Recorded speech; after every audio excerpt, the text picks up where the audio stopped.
sharci dejiyayaasha Yurub waxay siin doonaan dadka internetka isticmaala xaq ay u leeyihiin in la iloobo. Beesha Yurub ayaa sheegtay inaan awood u yeelan doono in aan tirtirno raad kasta oo hore oo muujinaya baraha bulshada ee aan booqanay iyo adeegyada kale haddii aan goosanno in aan iska dayno isticmaalkooda.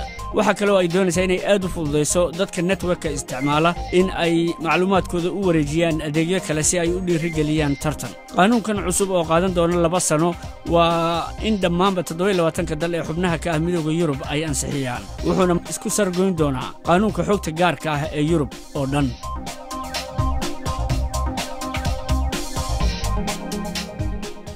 Google waxay qorsheynaysaa inay wadaagto xogta dadka isticmaala adeegyada kala duwan ee Google.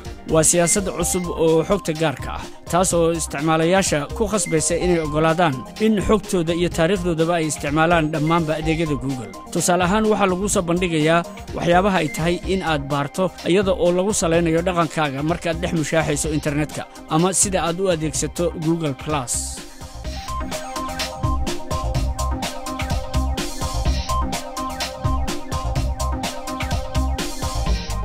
ninkii alifay mid ka mid ah baraha internetka ee adduunka loogu wadaagi og yahay faylasha Mega Upload ayaa lagu xiray New Zealand loona diiday in la daminto.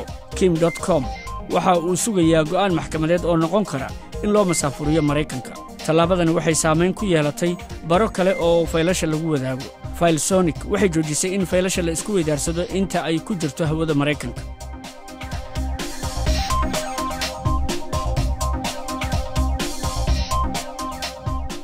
3 sano ku dhawaad ayaa la soo waday laakiin usbuucan videoga Star Wars rajac cusub ayaa noqday kii ugu dambeeyay ee YouTube loogu xiisayn og yahay. waa videoyaal midkiiba 15 ilbiriqsi ka kooban yahay oo ay qaadeen dad internetka isticmaalo dunida dacaladeeda ku kala baahsan.